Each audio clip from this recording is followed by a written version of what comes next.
you would open it. It's a pleasure and privilege to have with us today a young man who is a graduate student at the University of Alabama who is working on something that I believe to be one of the more important events that's happening in kind of nascent, long-term nascent way in the history of the Black Belt.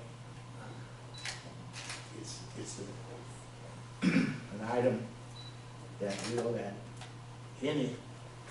however it is accomplished, will have a significant impact upon our lives. It's about transportation, how we egress in and out of this area, and the economic impact that it will have on the region. And so we thought that it was well that we invite him to come and share with the community so that people would know and have access to as much information as he has the ability to share with us, knowledge to share with us.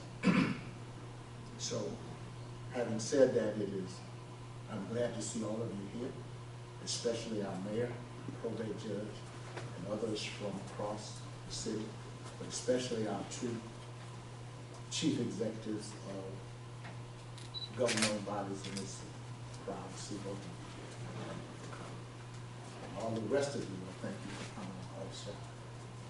Having said that, without further ado, it's my pleasure, my privilege, my honor to present our guest presenter, Mr. Jack Baldwin, who is a graduate student at the University of Alabama and who is working on what you see on the board. So, welcome, Mr. Baldwin. Thank you very much for coming.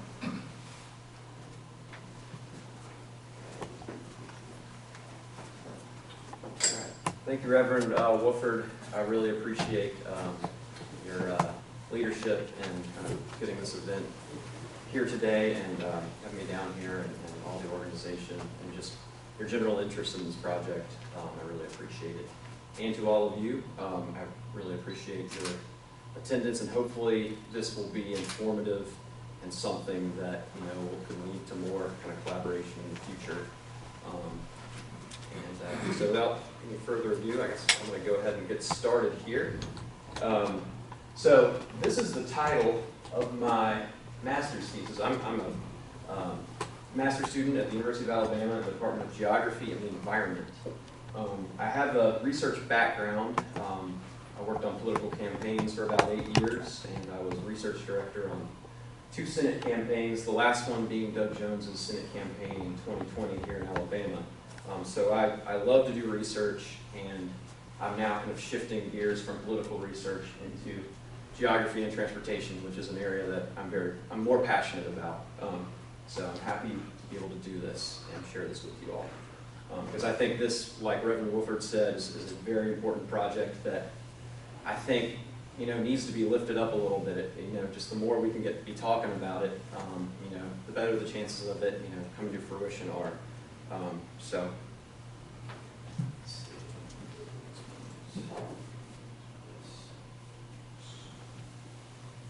this is a headline from Jubilee from last year, from Politico, and it's talking about how residents hope that Biden's visit will lead to more funds for infrastructure and tornado recovery.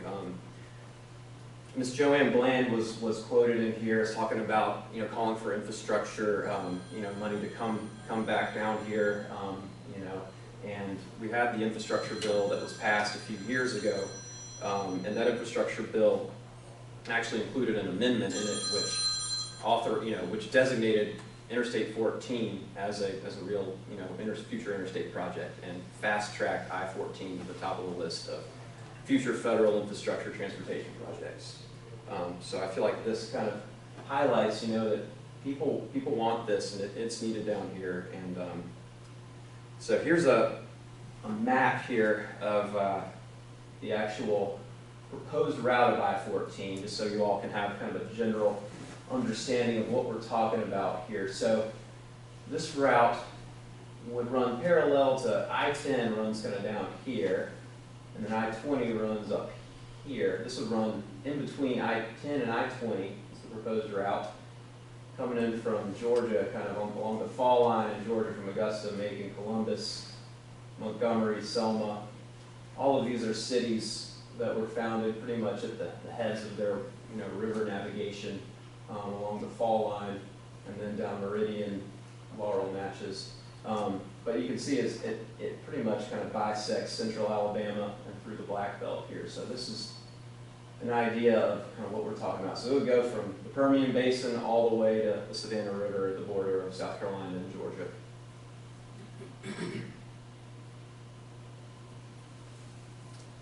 My general objective with my master's thesis is to determine whether kind of the proposed routing of Interstate 14 serving Selma, as written in the Infrastructure Investment and Jobs Act, which was passed in 2021 and signed into law by the President, would be disruptive enough that alternate routes serving the community should be seriously considered.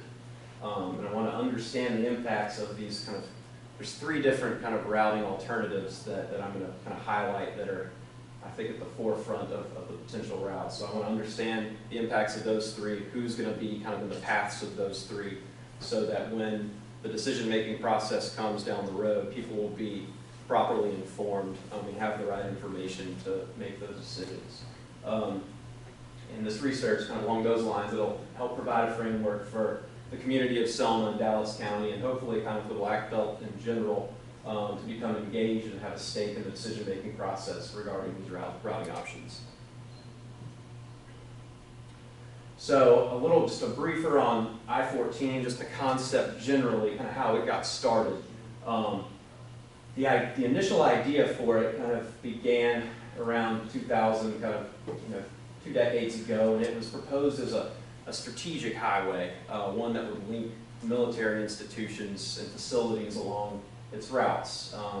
Initially when the Eisenhower interstates were built, kind of back starting in the 50s through the 70s and 80s, their strategic value was paramount. And that still kind of rings true today with I-14. There's military base in Augusta, it's now Fort Gordon, now it's Fort Eisenhower. There's Robins Air Force Base in Macon, Fort Benning, which is now Fort Moore in Columbus, and then you've got Maxwell Air Force Base here, and then there's more farther into Mississippi. So it would help link, strategic defense facilities. That was kind of the initial genesis of I-14.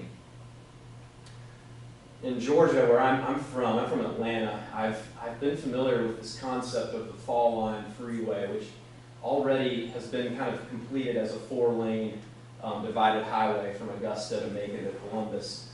It looks very similar to US 80, if you just had west of town, divided highway, 4 lanes. But there's always been this kind of, I remember growing up, people talking about how they wanted to turn in, the Fall Line Freeway into an interstate. So in Georgia, that's where kind of the genesis came from, was the Fall Line Freeway. And then technically I-14 does exist in Texas. It has been constructed, 25 miles, linking Fort Hood, another military facility, to Killeen and then Temple and I-35.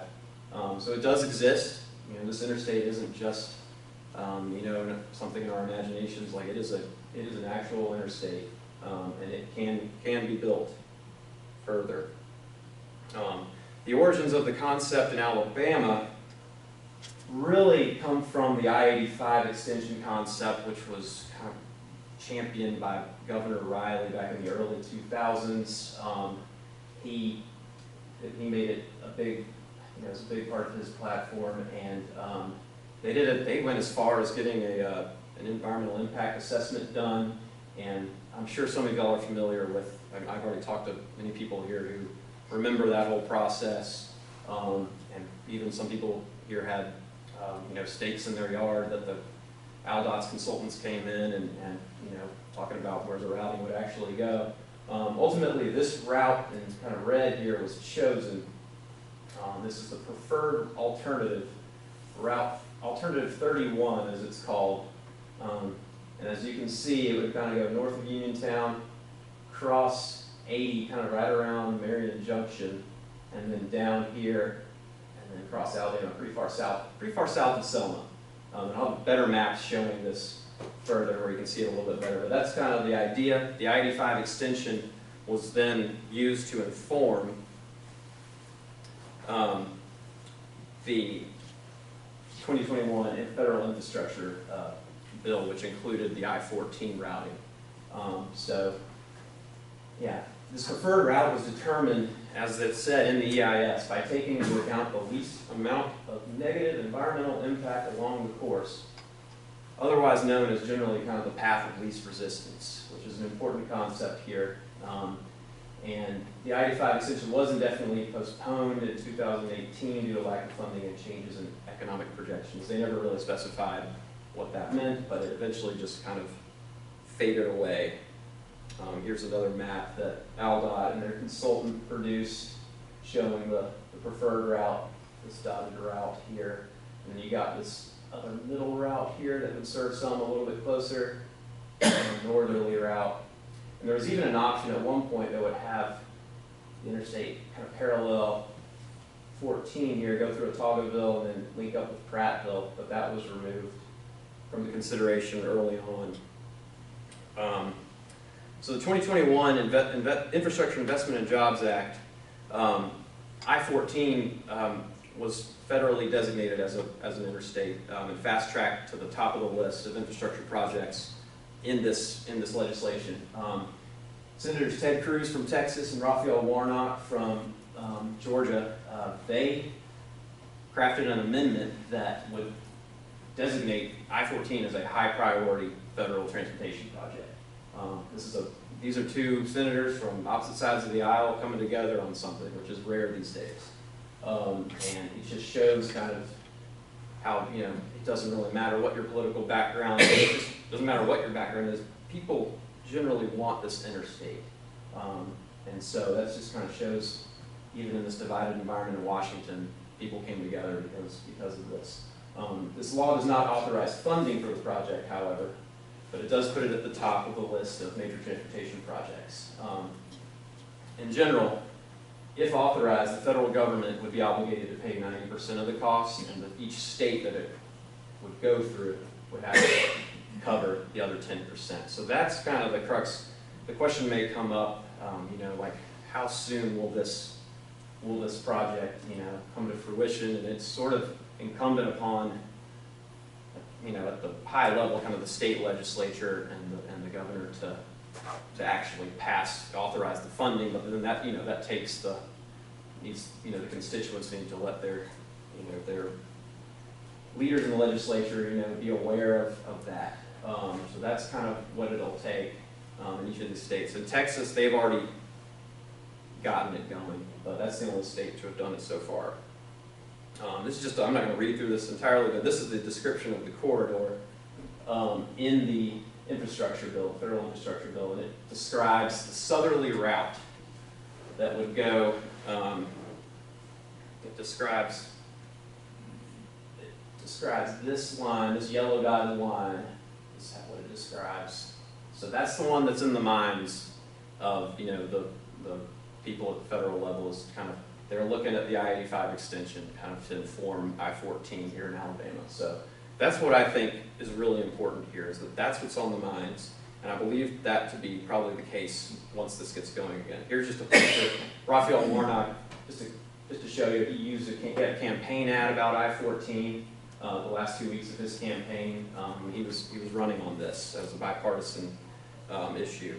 So haven't really heard him or Senator Cruz talk much about it recently. Obviously during the campaign it was a good thing to talk about, but it's the kind of thing that you would hope they might talk more about now that they're there. And here's just a newspaper headline from when the infrastructure package was passed. And then moving on, for those who were here last time, you may remember these slides, but I want to talk about kind of the history of interstate construction in our country, and that's a really important component to my research and how it's informing kind of what I'm doing. So this was if y'all see here, this is Montgomery. This is like one of the earliest maps to show where they proposed I-65 and I-85, how they would serve Montgomery. This was from the 1950s, before I-85 or I-65 was constructed. This does not look anything like the actual routings for either of these interstates today. There's no little spur that just kind of zips you into downtown. That's not what happened. I-65 is not this far west, and I-85 is not this far south. What actually happened is I-65 got moved way farther east to where it actually went through a long floodplain here. If you ever drive north of Montgomery, you ride through that floodplain. There's some fields there, an expensive place to build an interstate in a floodplain. But they moved it farther east, regardless. And then they moved 85 farther north, and you can see here, these kind of darker shaded blocks are areas with high amounts of urban blight. And most of these areas were kind of predominantly African-American neighborhoods in Montgomery. These routes were used, these interstates, oftentimes, Montgomery is a good example. There's plenty of other cities in America and the Southeast where they use the interstates as a political tool to, get rid of urban blight, go right through African-American neighborhoods, or, divide neighborhoods like that. So this happened all across the country. In LA, there were areas of, mainly Mexican immigrants where they just literally encircled their neighborhoods with interstates. In Nashville, there was literally, they moved the interstate a mile over one way just so it would go right through kind of an African-American community. This happened everywhere. So it's very common, and it's something that, it's my hope and the hope of a lot of other authors that I've been reading, it doesn't happen again. And a lot of reason that this happened is that, a lot of these people just didn't have the voice to be able to, or the political power to, decide where these routes would go. And so hopefully, when this next round of infrastructure, projects get going, more voices will be heard. That's kind of overall, that's my overall goal, is that hopefully my research will help to make sure that all kind of voices are heard when these projects come to fruition. Dr. Rebecca Retzlaff, she is on my thesis committee. She's a professor at Auburn. She's the one who provided those maps of Montgomery. She's written extensively on how the racial politicization of interstate construction led to the demolition of once thriving African-American neighborhoods in Montgomery, even while suitable alternative routes that would have been much less disruptive existed. Like, they moved I-65 like 4 miles east when it was totally suitable to leave it out there, that kind of thing. So she's been very helpful and informative. Another scholar on this issue is Deborah Archer. She's the head of she's the president of the ACLU. She's a lawyer. She's a legal professor at NYU and the head of the Center on Race, Inequality, and Law at NYU. One of her papers that has been just really impactful to me and in my research is White Men's Roads Through Black Men's Homes, Advancing Racial Equity Through Highway Construction. Racial equity through highway construction. That's a key to kind of my objective here. So I was able to talk to her. Me and Dr. Curtin did a Zoom call with her in the spring, and she was very, very helpful. So from Archer, she contends that the significant infrastructure development, offers an opportunity to redress some of the harm caused by the interstate highway system to strengthen impacted communities and advance racial equity. Archer recommends the requirement of racial equity impact studies for highway redevelopment projects to advance the goal of rebuilding the nation's infrastructure while also promoting racial equity. Archer believes it's imperative that the decision-making surrounding new highway construction be inclusionary and transparent so that the sins of the past are not repeated, and the literature review for my thesis will help bolster the justification for this case. Okay, one more thing, and then we're going to get to a bunch of maps. I've got like 20 maps. But one more thing, just so y'all are familiar, kind of a little more familiar with the I-85 extension environmental impact statement. I have a few kind of bones to pick with that environmental impact statement. I believe that it fails to properly account for the environmental justice mandate. Under NEPA, which is the National Environmental Policy Act, that's what kind of required, was passed in the Nixon administration, requires federal infrastructure projects to go through this process of environmental review. And in the 90s, there was an executive order in the Clinton administration that added an environmental justice component. This component doesn't really mandate any action based on environmental justice. It just says that you need to consider it. So it's not it doesn't have a lot of teeth, but it is something to consider. And I think, here are my points on this EIS. So broadly, the EIS acknowledges that for the I-85 extension as a whole, the preferred alternative, which includes the southerly route kind of passing south of Selma, part of the south of Selma, would result, they literally acknowledge this, would result in the highest percentage of relocations involving minority owners. This is across the whole route from I-22-59 all the way to Montgomery.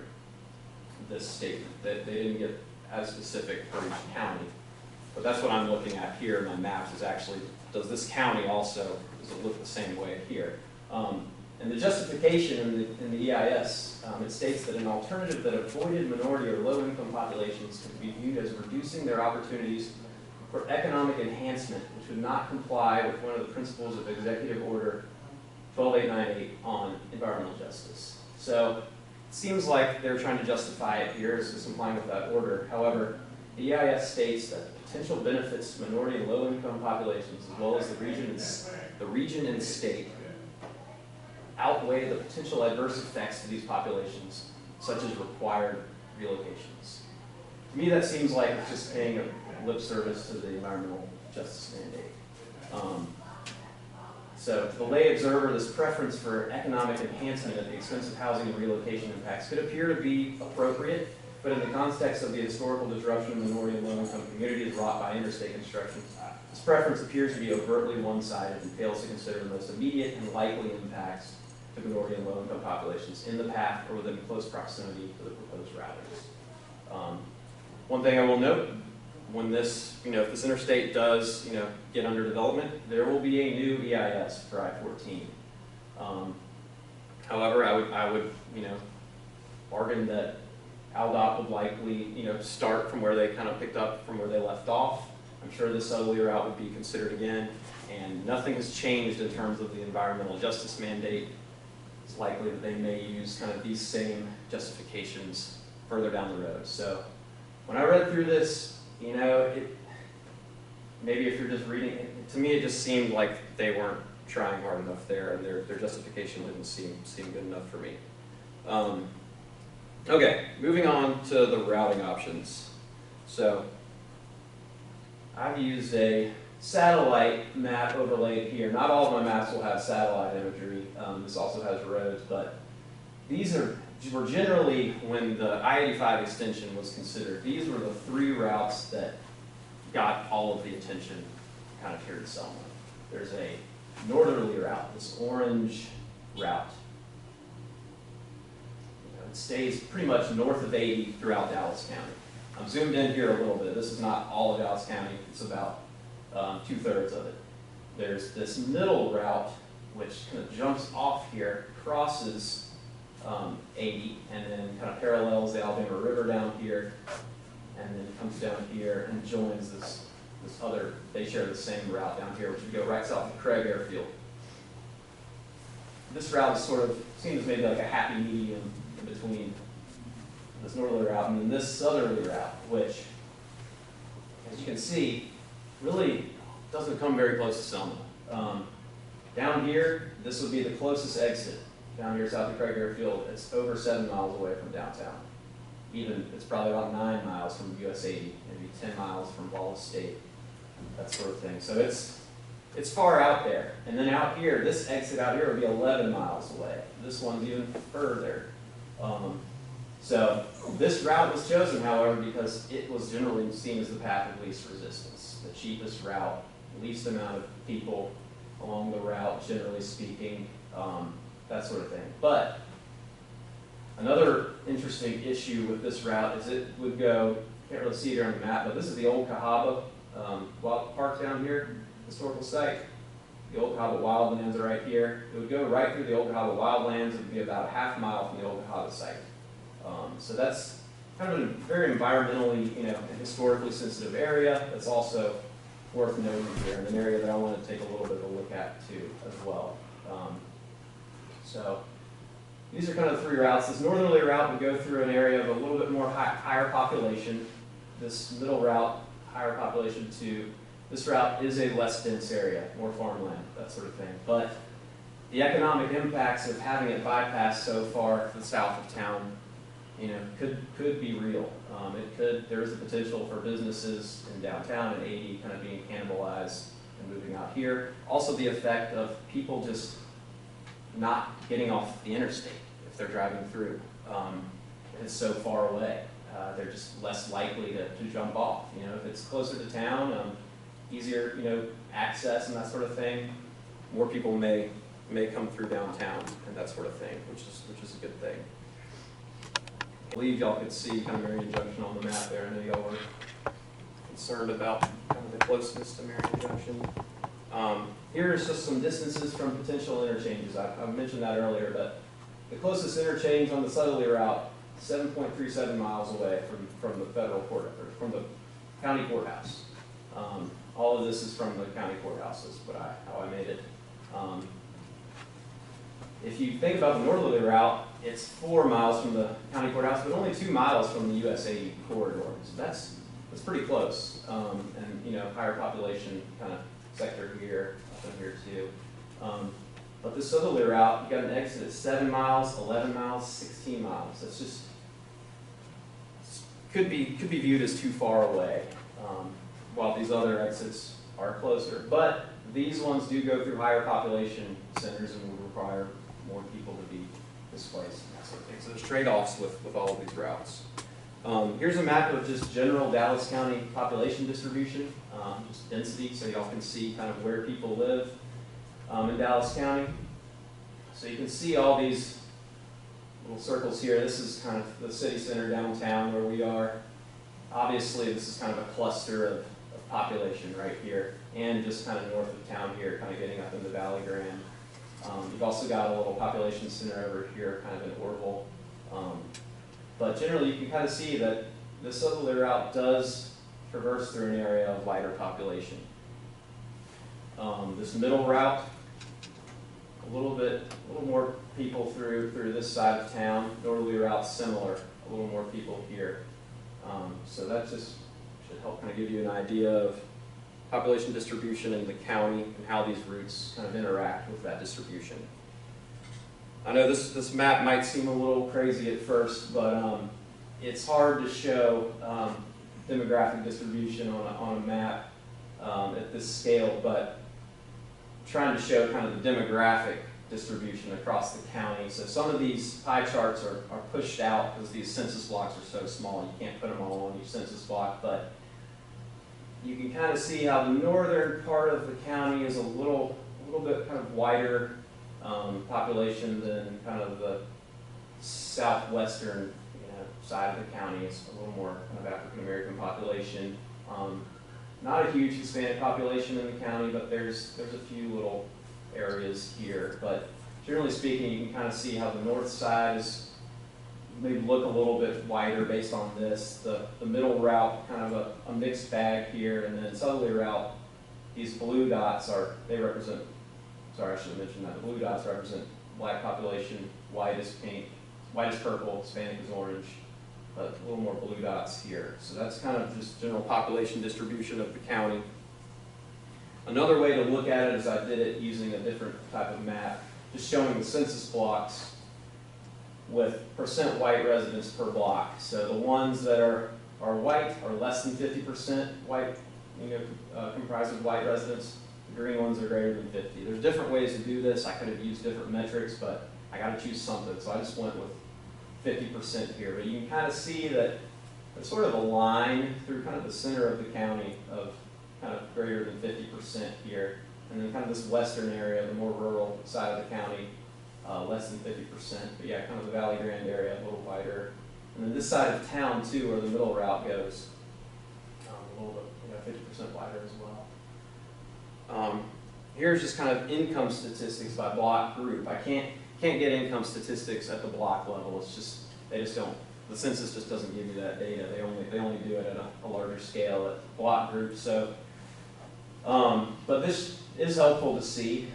So this darkest color right here means that 41 to 60%, 67% of the people in this census color block and these ones here are living at incomes below the poverty line. So the southerly route goes through one of the poorest block groups in the county as well. The middle route is kind of a mixed bag. It kind of has a moderate amount of poverty throughout it, and then the northerly route has some more affluent areas and then less affluent, but obviously has a little bit more affluent areas on the northerly route. Another way to look at it is using pie charts, just showing the percent income below and above poverty line. So purple shows income below, green is above. This big census block, obviously has a lot of income below. Some of these census blocks up here are higher, showing a bit more affluent people near the northerly route. The middle route, a little bit more of a mixed bag in the middle there. Okay, so going off just those general descriptive statistics, which I showed, I've done some actual some analysis here, which I hadn't done back in March when I gave this presentation. So hopefully this will be informative to you all. So when doing infrastructure projects, buffer analyses are done often to try and identify who and what lies along these routes. So a method that I use is called ANOVA. It's analysis of variance. And it's a statistic which compares means, compares averages. It's comparing the average populations along each route to understand whether these three routes, whether they can be considered statistically significantly different in terms of their means. Whether basically just saying is the northerly route and the southerly route and the middle route, are the populations along these routes significantly different? That's what this is saying. This is a statistical way of kind of saying that with a degree of high confidence, as opposed to just looking at a map or just looking at data. This actually tests it. So I did three different buffers. I used three different buffers. I did a 1 mile buffer, which includes census blocks within a mile of each of the three routing alternatives. This is the same buffer that was used in the 2010 I-85 extension EIS. So that's the one that ALDOT seems to be using and is required, seemingly required by the feds. So that's kind of the main one that I really want to look at. But I also wanted to test, within a half mile if there was any changes there. And then I did an intersecting buffer, which just looks at blocks that intersect the three routes. And I wanted to be able to see, can we say each of these routes serves significantly different demographics? That's the question I'm trying to ask here. So I'll show you some maps and my results from the ANOVA tests here. So for the first set, I've got three maps all in a row, which are just showing census blocks within 1 mile of each of these routes. So that's the first test. This is the 1 mile buffer. So for this purpose, I'll just leave the southerly route up here. And these are the results here. All of these results are saying that the means, the average population means in all these routes are all significantly different. As you can see, so I did population per square mile, I did population density, ANOVA, along all three routes. The northerly route, the average population density per census block is 212 people. The middle route is 192 people per lot. The southerly route is only 22 people. As I was kind of saying, as we could sort of see on the map, it is a much less, more sparsely populated route. 22 people is, does appear to be quite different from 192 and 212. And that, according to the ANOVA statistics, which is a very commonly used method, says that this is significant, and that you can say that these means are significantly different. I did also just proportion of minority per census block. And for the northerly route, I've got only 42% minority, 43%. Middle route, 47%. Southerly route, 61%. The results came back. You want these significance levels to be below 0.05, and you want this F value to be above the F critical value. And for all of these, all of those are satisfied. So it is saying here that according to the ANOVA statistics that each of these routes, the southerly route, middle route, and northerly route, serve significantly different demographic populations in terms of proportion minority. I did the same thing for proportion of white and got a similar result, similarly significant. It's not exactly the inverse of proportion minority, but it's somewhat similar. As I said kind of earlier, the middle route, it's kind of a mixed bag. Like you can see here, the proportion of white is pretty much the same as the proportion of minority. So just an interesting thing to note for the middle route.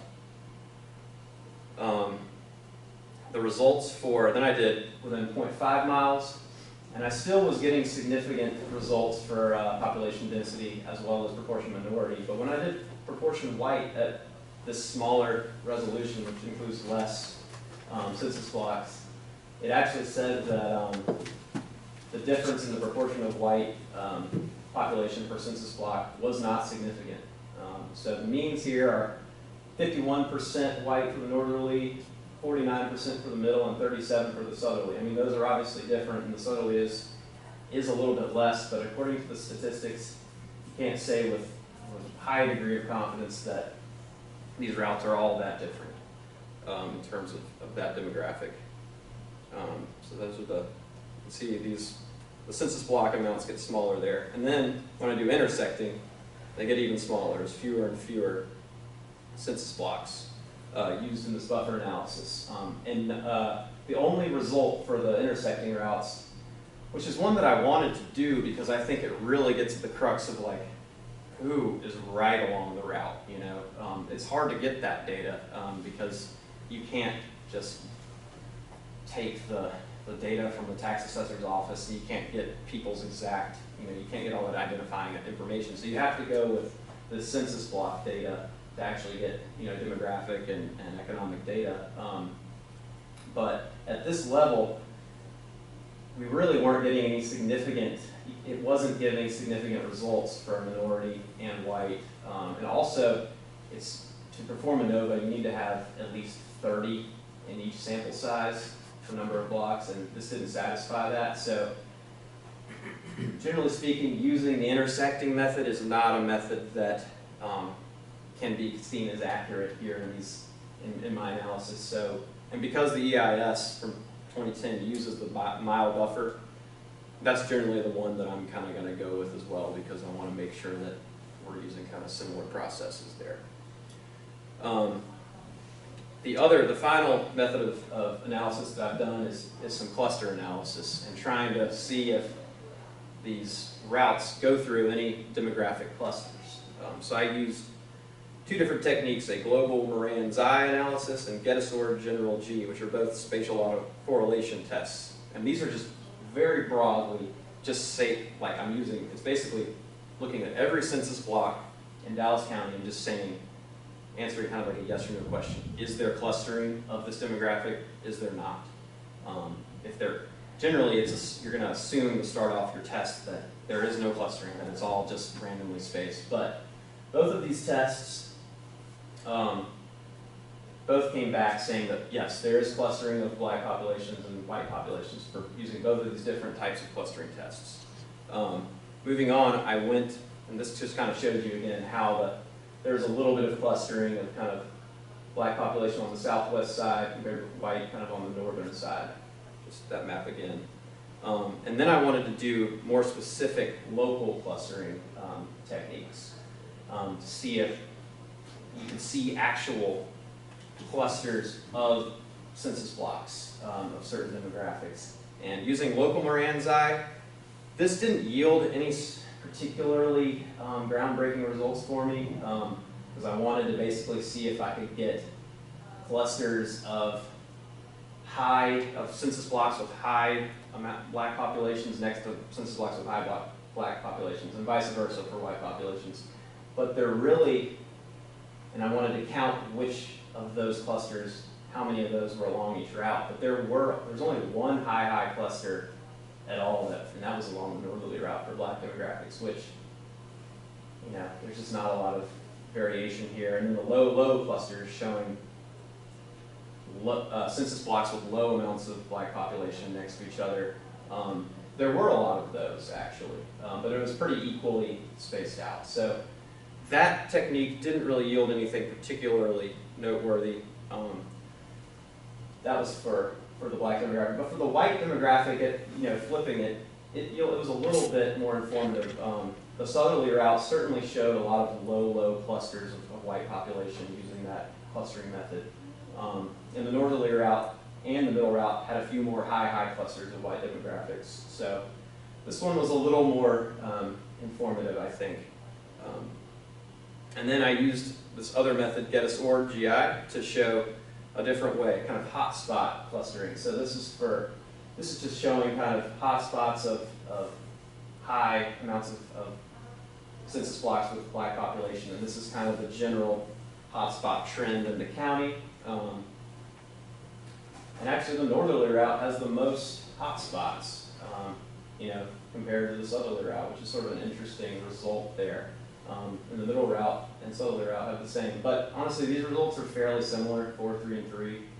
So I don't know if it's really that useful. And then I used the white demographic, which actually I feel like these results were a little more interesting, showing that hotspots for kind of white population, there were 7 along the north route, 7 along the middle, and there were only 4 along the southerly route, which also shares this area with the middle. So really, the southerly route does not have a lot of white hotspots along it. And then the last thing that I'm trying to study here, that I have studied a little bit, is just kind of the impacts of Old Cahaba, because the southerly route, the preferred route, it's been kind of written into the infrastructure bill, which they would probably likely start out looking at, would pass within a half mile of the southern boundary of the park. And that is tricky for a place like that. Old Cahaba is significant because it contains the original site of Cahaba, which functioned as Alabama's state capital from 1820 to 26. The town of Cahaba became a ghost town after the Civil War, and in the early 20th century it gained importance among archaeologists and historians. It's been added to the National Register of Historic Places, and authority of the site was transferred to the Alabama Historical Commission, which still administers the site. I've been down there. It's a beautiful place. It's the main thing that I took away from it is that it is so quiet. It's a very peaceful place, and an interstate would likely make it much louder and could add pollution to it. Here's just a map of the southerly route and kind of how close. I took this from I got this data from the Dallas County Tax Assessor's GIS page, and it still shows the old plots from Old Cahaba on their webpage, and this shows just how close that southerly route would come to Old Cahaba, and just seems very close. The other thing is there's this other part of Old Cahaba, this red area, which is the wildlands, which is also owned by the same Old Cahaba area, and the southerly route would go right through those wildlands and cross through these. There are some trails in here, and there's some natural prairie area along here as well, some of the last remaining black belt prairie. So in terms of next steps, got to finish up my literature reviews, which is one of them is kind of the history of highway construction and discrimination. Some of the notable authors there are Raymond Mole. There's actually three authors in the transportation, environmental justice space that all have kind of close Alabama ties, which is interesting for such kind of a broad topic. But Raymond Mole, he was a professor at UAB for many years. Rebecca Retzlaff, she's currently at Auburn as it is, and then Robert Bullard, he's considered to be kind of the father of environmental justice. He's from Elba, Alabama. So it's kind of interesting that Alabama has kind of a lot of environmental justice work having taken place here. And then the other literature reviews I'm doing is analysis of the impacts of bypass construction on local communities. So I'm trying to take a look at towns of similar size and composition to Selma.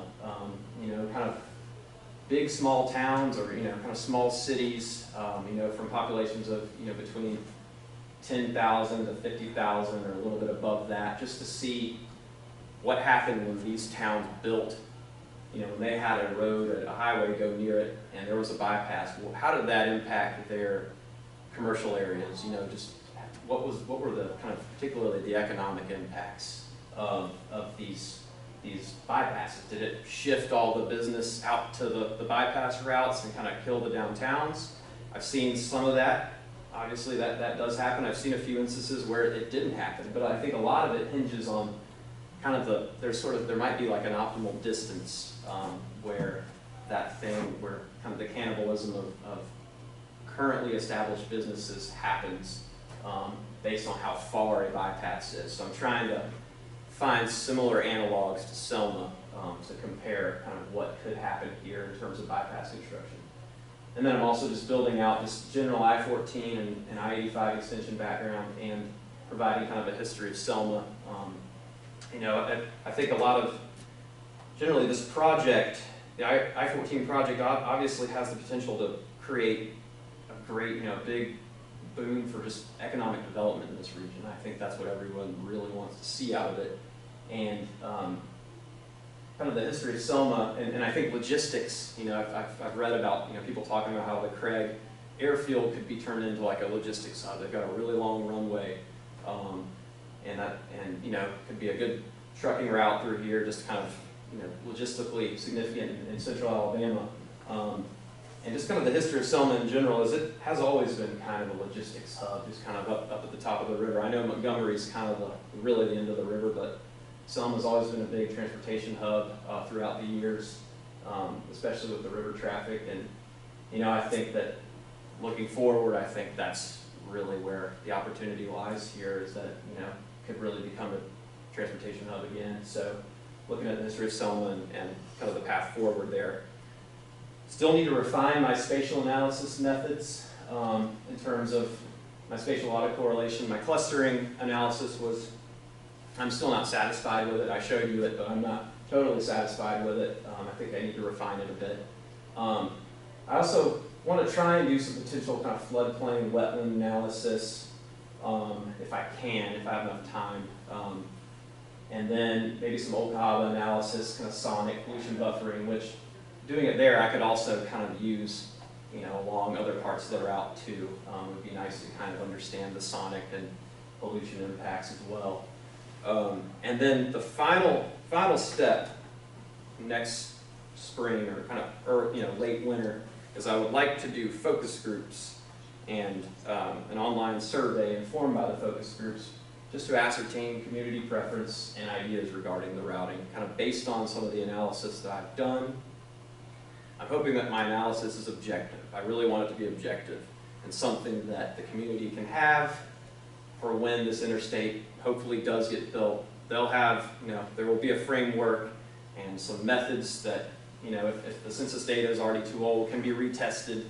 You know, ALDOT, you know, they'll have their agenda, you know, kind of the path of least resistance, and so I just want to make sure the community has, you know, their own objective data too to work with, especially just considering the history of interstate development and that sort of thing. So that's kind of what I want to, you know, have these focus groups and survey research, looking at people's opinions of these three routes, seeing, you know, who likes what and what are, you know, the most important aspects, and generally which route seems to be the most popular from those. Is kind of the final step in my research. So that is that's my presentation today. I hope that's helpful. I'll be around for as long as y'all like to take questions, and I really appreciate you all staying here and listening to me. Yes, sir. You said this is a master's thesis. Mm-hmm. What is the genesis of the rationale behind making this your master's thesis? So, I mentioned earlier that I worked on political campaigns, and I've always been interested in politics. I've always been interested in geography and roads. I also mentioned I mentioned the Fall Line Expressway in Georgia. When I was proposing my research to Dr. Curtin, before I even got to Alabama, I had included Macon, Georgia on there as well as another area to look at for this same interstate, because I believe that the route kind of as currently proposed over there would go through kind of a poor kind of African-American community, or the other option would be to go through this kind of proposed national park. So it's really tricky in Macon as well. But as a master's student, I'd only have 2 years to do it, and I could really only look at one area. So I chose Selma. And the reason I chose Selma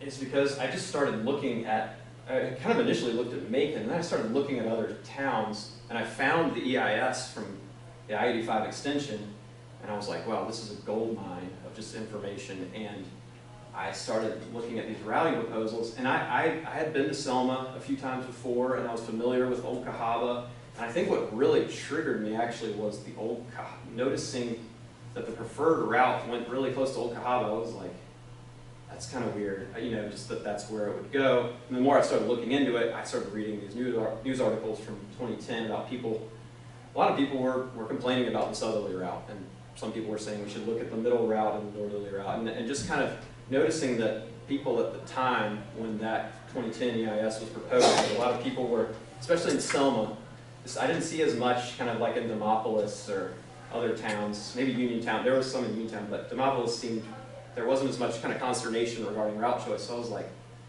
this might be a really good one to look at, because there are 3 pretty different routes here, and you know, it seems like folks at the time were concerned about it, and I mean, it seems like everybody still is, so that's sort of how I chose Selma. Does that answer your question, Charlie? Sort of. It was mostly historical reasoning is what you're saying. Yeah, I was a history major at Georgia, so history really does inform a lot of kind of how I look at things. So I would agree with that. Thank you. Yes, sir. I'd like to make a comment. My wife and I live in Marion Junction on Highway 29 for 45 years. And I never heard anything about any of this until March. I guess when you came last time, which I missed. So there's something wrong about notice people. I don't know how people are being notified, but I mean, you know, I've been out there a long time, and I don't understand how this could have all come about, and these meetings I know about. Oh, this meeting specifically? Yeah, I mean, this whole shebang. Oh, this whole project in general? Yeah, the whole project. Just I-14 in general? Yeah. Yeah. Well, that's another part of, I didn't feel like there was a lot of talk about it. As I kind of alluded to earlier, Senators Warnock and Ted Cruz Warnock talked about this in his campaign, and he did a TV ad about it, but he hadn't talked about it since. That kind of thing. Like, people will, you know, use it, you know, to justify, like, I'm doing a good job in Washington, but since then, he hasn't talked about it. You know, people, it's the kind of thing, like, I'm hopeful that these meetings will help you all start talking about it as well. It's sort of part of my hope here, that we're all, you know, talking, and we can hopefully make something constructive out of this kind of going forward. So, no, I hear your sentiment, and I understand too. I mean, Marion Junction is farther out there, and I know it's harder for me to, just my own, just kind of getting y'all here too. Like, I apologize for maybe not getting, you know, it's hard because I'm in Tuscaloosa, but trying to get people here, we're doing our best. And I'm going to stand up for you, Jack. It's not your responsibility to inform the greater population of Alabama about a federal project. Is there, I mean, I think the question is, how come you didn't hear about it when the feds were doing what they're doing, when they're planning it, right? Yeah. So was that even the I-85 extension? Did you hear about the I-85 extension? No? Yeah, well I mean, that's part of it. I mean, I want to make sure that everybody in the community has a voice when this happens, you know? I mean, think about it, I've been there 45 years, and I didn't know until March of this year. Yeah. When we talk And about 2 of these routes just will butcher me. I mean, they're gonna go one on either side of the house. Yeah. So, you know, I don't know whether anybody's been surveying out there, they have. I don't know whether. Not yet, because they haven't authorized kind of funding for it yet. But they did survey back in probably between 2007 and 2009 for the I-85 extension. I said a foot on people's land. but Yeah, I tell you, believe I believe this, I was sent a letter, yeah. by Volker, Volker, they were the- transportation and with permission to come on my family's farm Mhm. property. And, so they did put the flags, and it will go right through the middle of our farm, Yeah. 200 acres. So you said you were closer down to Craig I'm Airfield? just wondering, I don't understand quite that map. Let's see. This is Where- Craig where's Airfield Craig? right here, Okay, Craig Airfield, 40, okay. 41 right here down in Sardis. Craig, and I'm quite probably right up a mile off of Highway 80. Okay. From near not Tyler. too far from Tyler. Tyler, yeah. But the way that they So put the probably flags down out- just south of Tyler. Right, and, so I was trying to figure that out, because they did say the flags would come right through the middle of the farm, the old farmhouse. Yeah. Oh, Yeah, no, I know. That, Is there any requirement when they do a environmental impact statement to just take community input? there is, and they did. They definitely did. Can they ever veer over some, or do they have, are they going to go back? These are not, I mean, these routes are not final. I mean, I'm going off of kind of previous routes, but because they've already essentially written this description of this southerly route into the federal bill, I'm assuming that they will probably start with, when they start their consideration, that route will likely still exist as an alternative that they will look at. And I'm assuming they'll probably look at these as well, but because this one was getting preference already, using the justification that they've already used, I find it, there's probably some likelihood that they will try and use that route again. I can't say that for certain, but. Talking about that orange, that's the first projected route. Is that, where does that go through exactly? Yeah. So it goes just north of town, just north of Wallace State, and then it would go either onward to Prattville, or it would cut down just before Autaugoville and cross the Alabama River. I can zoom out here to a Is bigger. that near King's Landing, by any chance, where it goes across? You'll have to forgive me, I'm not positive where King's Landing is. But this northerly route, as you can see, it would probably dip down just before Autaugoville and then cross the Alabama River. There was another option that would have followed Alabama 14 all the way to 65 through Prattville, that during when the IS was being developed, it was shot down immediately, kind of by Prattville residents essentially. There's no reason to say that this route also couldn't be reintroduced either. I can definitely see the advantages of having a more direct, non-two-lane route to Prattville. But I mean, also I think there's a lot of lobby in Montgomery to have it, link up with kind of the southern bypass in Montgomery as well. So there's just a lot of different factors at play with these routes. Yes, sir. Is there a detailed map showing exactly what communities these three routes go through? I mean, a real zoom close. There are. Where can that be seen? It's there on an archived website. I have pulled all of them. They're old, they're images taken from satellites or even planes or something. That's what they used at the time. They're pretty zoomed in. They're black and white because these are from kind of the 2000s. But they're pretty they're higher resolution than this. Can you email us where we can go and look at that? I mean, I'd be interested Yes. to see, especially the third route coming down, where that fits into Selma and what communities it actually goes through, which I can't tell from this, but Yeah. if you could do that for us, give us a better idea of where what these routes impact individually. Yeah, I can do that. Thank you. I can do that. I have a question. Did you share any of this information with Alabama, or invite them to come, or do they know you're here? I have not spoken to Aldot. Might that not be something to do? Maybe. I mean, maybe. It's something. Yeah. I'm more concerned with the people in the community. Is really kind of I feel like that's my mandate. They are welcome to come. it may be something worth considering, but at this moment, I haven't specifically invited them yet. Yes, sir. Were these the three routes that Volker came up with, ALDOT, or? Yes, this is Volker and Aldot combined. Yeah. And do you think their major feasibility of them was based off of money, cost?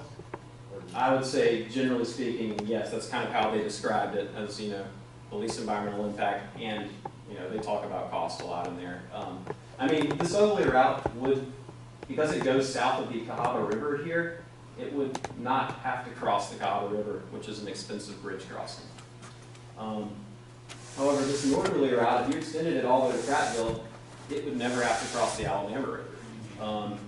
But it would cross actually a lot of small streams that flow north to south into the Alabama River. But there is a lot of, that's why I would like to do a little bit more analysis on kind of floodplain, wetland analysis too. Because those can significantly increase kind of costs and that sort of thing. Yes, sir. Do you think this will be funded in our lifetime? I think it could be. So that means no. Sorry? So that means no. Well, I can't say with any certainty, you know, I mean, but the fact is, like, you see, I mean, it does exist in Texas. And there's a lot of bipartisan support for this project. I mean, you know, Ted Cruz and Raphael Warnock have very different views on a lot of things, but they want this. And when that was being proposed, I mean, they're reporting that senators across all of the states, you know, they all generally support it. A lot of the Congress people. It really comes down to the Alabama legislature, though. That's what really is going to where they'll have to make that actual funding authorization.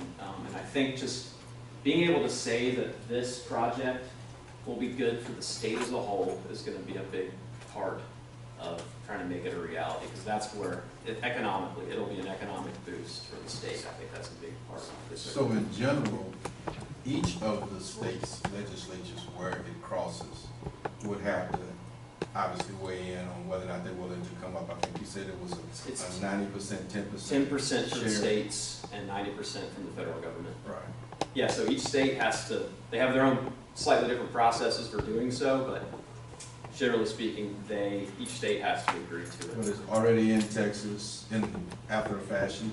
Yes, And, yeah. and Georgia seems like they're already There's got some, I-85. there's some proponents over in Georgia that I know. There's this guy in Macon, he's all about it. He's, you know, he's a lobbyist, and he goes up to DC a lot and lobbies people on it. He's from Columbus. So you just, you know, each state does have to kind of choose, though, that's for sure. Yes, sir. Of the three routes, which one do you think will have the most economic boost for Selma from your research?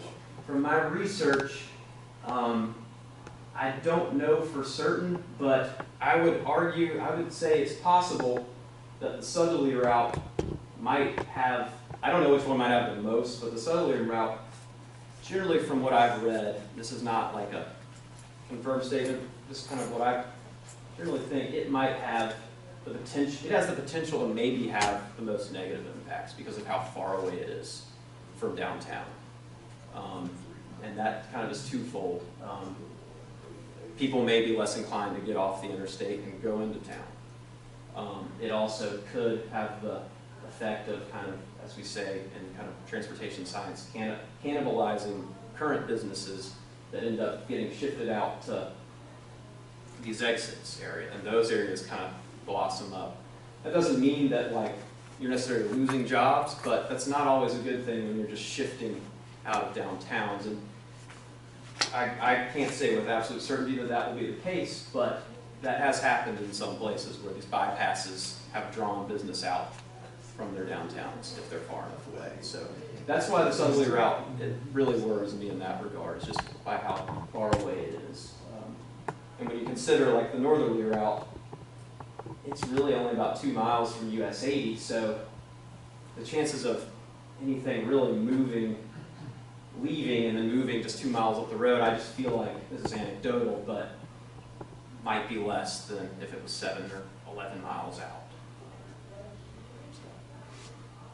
Yes, ma'am. I don't see Valley Grand on there, but is that like going through Valley Grand? So, Valley Grande, my understanding is that its city limits is a very kind of long, elongated, strange city limit. So it's hard for me to exactly say if it is or isn't. I don't actually have a map showing Valley Grande city limits, but I do know that it might touch kind of the southern border of it. But I think the majority of Valley Grande is a little bit farther up in here, I believe. So that is basically coming through Selma edge or something? Kind of the edge of Selma city limits up here, I believe. So that would be our guess. As far as. Possibly, in terms of, but this side route also, it's about 4 miles this way. In terms of economic development, these routes may be potentially the better two. But this southerly route and this middle route serve the Craig Field area very closely, which has the potential to could become a big, logistics facility, or, you could put an auto plant there or something, I don't know. But there is the potential for development down here at We Craig. could have Highway 80, which is easily connected. Yeah, 80 does go right by Craig. So it's pretty fluent. So who do we talk to? I heard you said that Crackle told us they didn't want it in there. So who is it that we need to talk to our legislators? We say. Yeah, I really would recommend the legislature, because they have the power of the purse, and that's really what it all comes Our down to. preference. And just generally, I think just promoting the interstate in general, just getting it on their minds. It's like you said, like you didn't even hear about this until March. I mean, some of these legislators may not have even really thought about it. Does the legislature get to decide which route here? I think that AlDOT and the Federal Highway Administration together make the ultimate choice.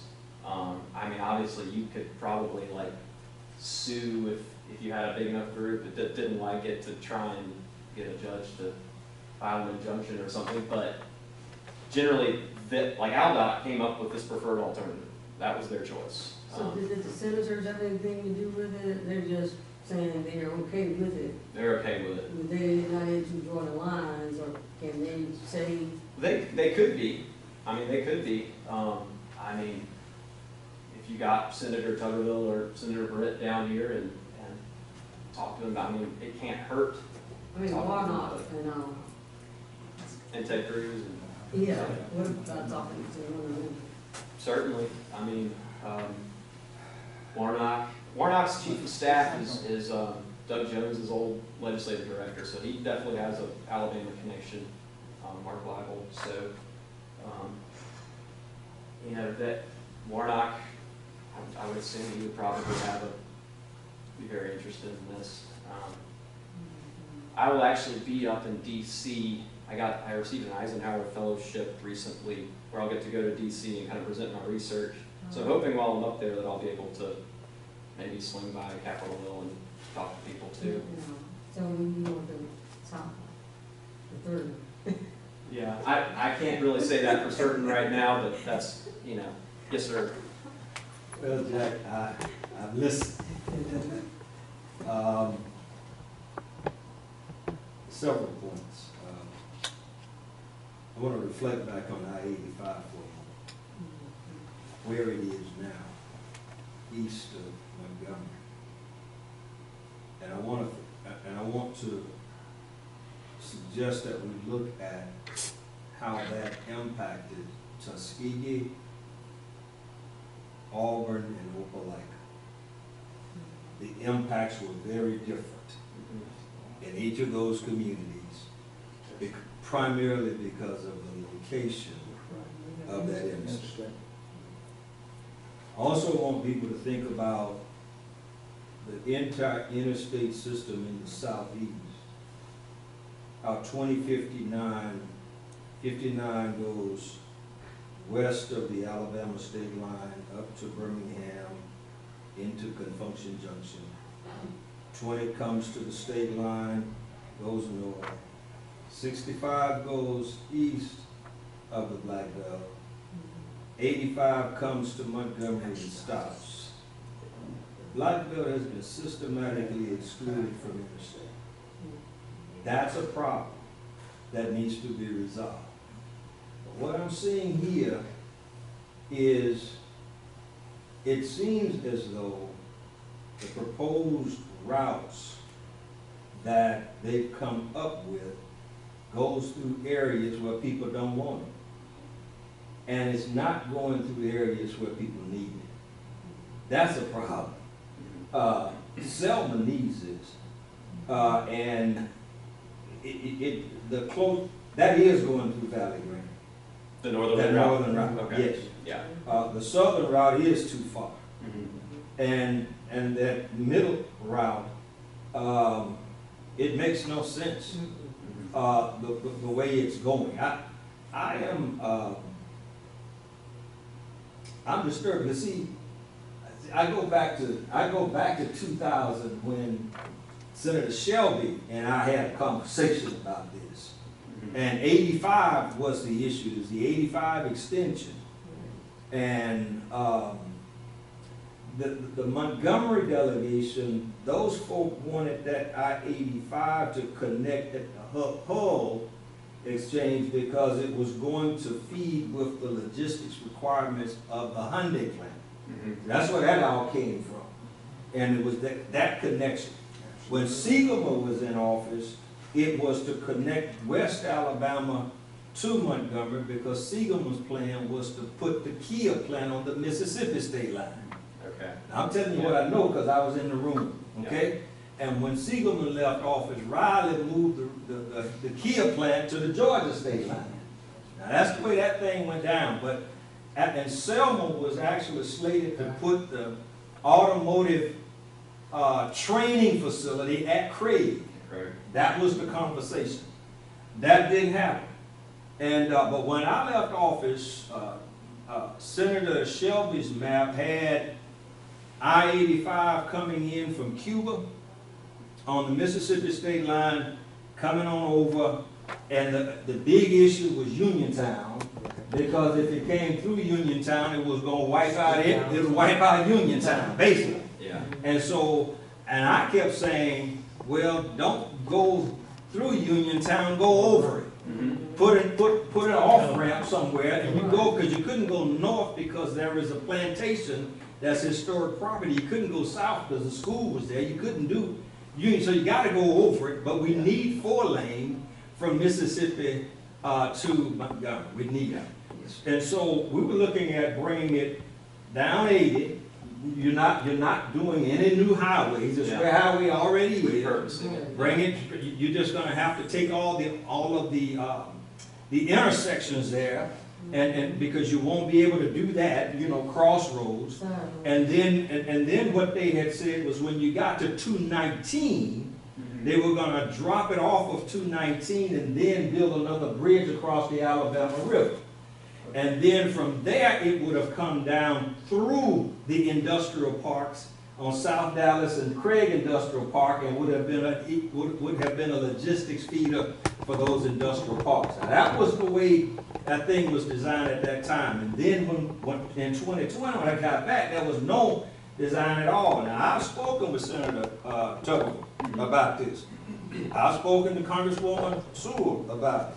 I've spoken to Senator Warnock about it. I haven't gotten to Cruz yet, but I asked Senator Tuberville to get me a meeting with Senator Cruz, but he was having some issues, couldn't get that meeting, and we also plan on sitting down with the governor to have a conversation, because this is too important to bypass Selma that needs it and to put it in areas that don't need it. Now, I got one question for you. Yes, sir. And that question is, have you looked at the impact of rural versus non-rural? You looked at black, white, impacts. I'm wondering, have you looked at rural versus non-rural, because that's really where the dynamics will really take place. We do have pockets, but when you look at Selma, Alabama, we 85% black, so looking at the racial impact is not really a major impact. You see what I'm saying? I see what you're saying, Yeah, so it really is about rural versus non-rural and how that's going to impact us in Dallas County. Yeah. And that's the thing that's the question that I have for you. So this one, when I did my ANOVA buffer for a mile out, I did population per square mile per census block, so population density. That's kind of as close as I came to rural, I guess, population density. So within the census blocks within a mile of all of these routes, so the northerly route, the average population for census block on the northerly route is 213 people. Middle route is 193 people. The southerly route is 23 people. So that tells me that the southerly route is significantly more rural, if you're doing it by population density. I haven't looked at land use specifically in terms of farming, forestry, aquaculture, or how it's zoned. But that would be, I have looked at population density there. So the southerly route is significantly less dense in terms of just general population. And again, you can kind of look at this map to show the population distribution here. Obviously, kind of in town here, north of town, Valley Grande there's more people than southerly route. Kind of, so that's, does that help? Yeah, that helps me. I guess at the end of the day, though, we can build an interstate across an ocean if we wanted to. Because we've done it over Lake Pontchartrain and all of these other places with these large areas. Yeah. And when you look at the interstate system in Birmingham, it doesn't go through Birmingham, it goes over Birmingham. So if you really wanted to do this, to have the right positive impact for the people that need it and where they want it, because people in rural areas, they go to the urban areas for shopping and they want to go back to rural. They don't want the noise and the confusion, but we do. We need it. You understand what I'm saying? So don't put it on them, put it on us. Let us figure out how to do it, but don't go through us, go over us, and give us some off ramps.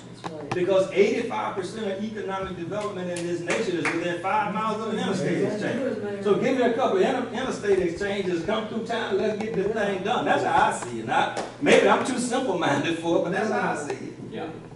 No, that is a super valid concern, and that's why I wanted to test, population density.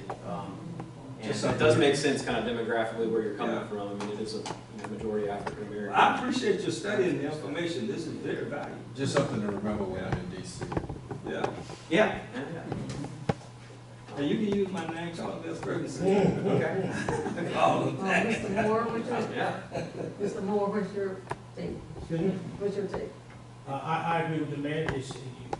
You can run an interstate parallel to 80 from Hope Hall to parallel 80, because it's a national historic trail, so you can't get on 80. Yeah. But if you run it parallel to 80, when you get to the city limits, elevate it.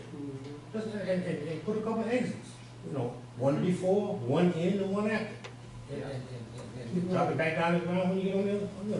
When you get down going toward Uniontown in that area. Come down the ground level. It can be done. And that way you don't split communities. Yeah. Because it's elevated. You can go on with it. Well, that's something I want to test in my focus groups, is that kind of input as well. So I'm going to definitely add that. Yes, sir. The question I have with respect to 80 past Selma, it has not been declared a historical trail, so it can be used any way it wants. That's right. That's what he was saying. It's a historic trail. I believe in the EIS for the I-85 extension. Is that 80?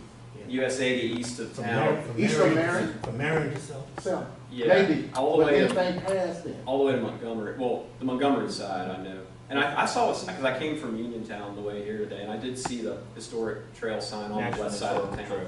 National Historic Trail. Yeah, it's federally jurisdiction. But there is in the EIS for the I-85 extension, they definitely were having to deal with that component. So they cannot use Highway 80 because of being out interstate.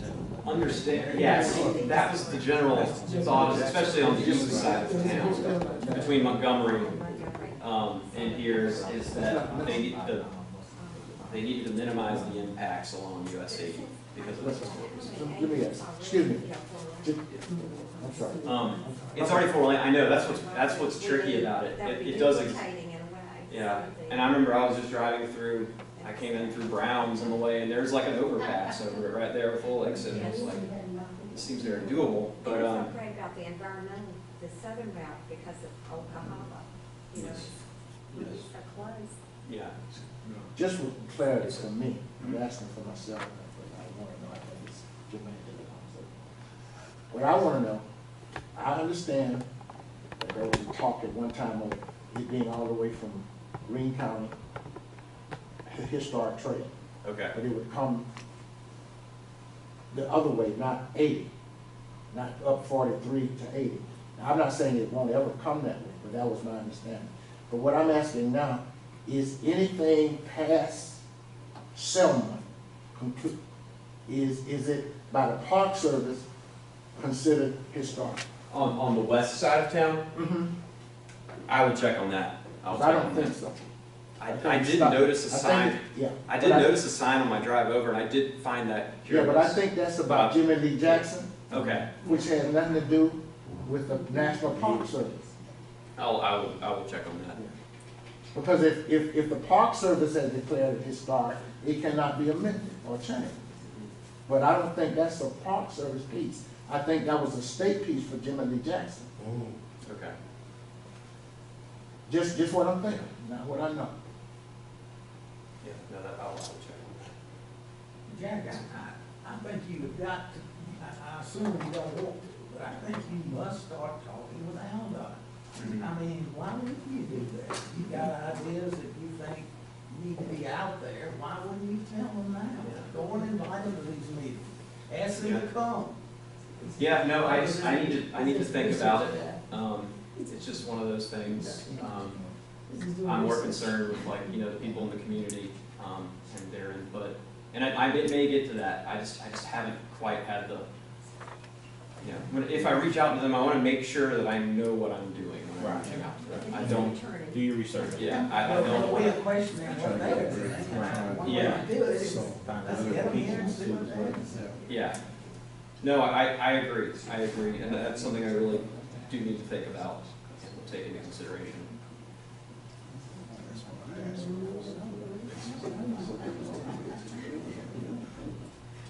Thanks, Jim. Thank you all. Thank you. Thanks everybody for Yeah. coming, I really appreciate it. Thank you very much. You're welcome. Well, I thank all of you for coming, I really do. Look, others were invited, so they can't say they wasn't invited, because I sent them out. And I gave it to the newspapers, whatever. But I just want to say thank you, Jack. Thank you, Reverend. Appreciate it. And I want to say to us, if we don't have these discussions, we'll never know. We'll be in the dark. So that's why we talked and I invited him to come, because I wanted a group of us to have these conversations, because they are necessary. And we gotta have them. May not be a focus group, but it's the closest thing we're gonna get to one until we can get to one. So that was my reason for doing it, our reason for doing it at the NAACP. And we just wanted to all of you to be here. And we thank you for coming. We appreciate it. And it's been, for me, and I think for all of us, it's been helpful. We were able to come and have a discussion and not argue. Amen? That's a victory in itself. So, and I don't mean that in a ugly way, I'm just saying, but it is the truth. We did not have to have an argument. Is it, as far as the NAACP or the mayor, or we can have start having a deep discussion on what can we do to help ourselves? Can we form, let people names of one? I don't think that that's, part of what we're doing is that. It's already started. Just put my name on the list, yes. But I mean, Starting I, with who here is having a conversation in Selma? well, at least one thing, I know